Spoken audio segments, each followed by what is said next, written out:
So the 21st Century Fund for HVRHS was established when my father, Jack Mahoney, went on a sabbatical and traveled to what he identified as the most successful high schools throughout the United States. And he found that the one common thread was most have access to funds above and beyond the budget. These were public schools, and it's been around. That was in 1994. First grant actually was a singular one, and it was to set up a career center for high school students.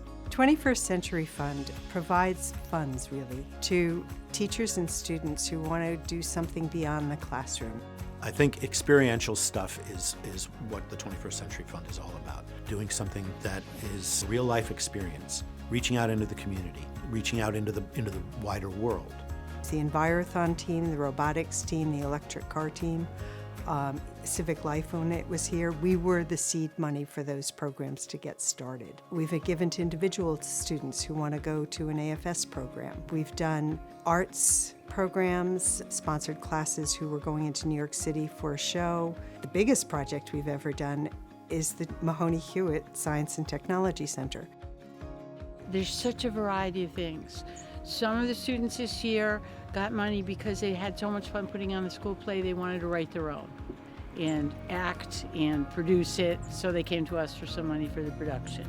The 21st Century Fund for HVRHS covers expenses that are not covered by the budget. All the departments here at the school put our budgets together in November for the next year, and a lot of things change and a lot of ideas come up. And so the 21st Century Fund for HVRHS gives Housatonic wonderful flexibility to do things when they're timely. When the pandemic hit and everybody was adjusting, we also helped the science department. We paid for 50%, it was $10,000, to buy specific kits. And if Hoosie had to close, those kids would be able to continue their science experiences in their kitchens. The fund is funded 100% by donors. We do not get any state funding. Yes, we do get grants periodically, but most of our money comes from donors, public donors. It's just such a dedicated community to education. And even the people who come here and retire here, even though their children never went through the school system, are very supportive. The 21st Century Fund doesn't have a fundraising event, but what we do is every few years we have a student showcase, which we sponsor, where we invite the community to come and to talk with some of the students who have benefited from the grants that they have received due to these donors' very generous gifts. The purpose of this event is to show what the 21st Century Fund has sponsored and has supported. We are so proud of our students, whether they be the people who put together the electric car or the people that traveled to Europe or whatever, and we've asked them to come tonight. And this is an opportunity for the public to see what they have done.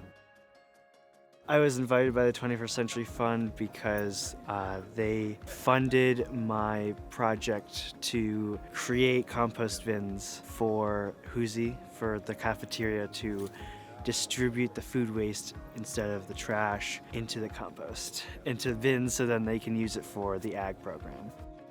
We spoke in the summer of 2021 about putting on this symposium devoted to local Black history. How can we inform the public more about the really vital work that went on here? And so we turned to the 21st Century Fund for funding for supplies. We had to get the thick backing paper. We had to get the ink, the printing materials, the stuff like that. We've turned to them many times in the past, and they've always come through for us. The 21st Century Fund funded our whole project. They helped give us money so we can make the informational plaques, and they helped us get all of this information that we used. And without them, we wouldn't have any project. The school is in a community where there is money and people who have such a strong relationship to it that there's always funds to do something. We make connections for people sometimes. It's not just about having the financial resources. If you want to know what the heart of a town is like, look at its public school system. And it tells you and reflects what those people value. I think Hoosie is an exceptional school, and I think it's because of the people, I think it's because of the area, and I think it's because of the students.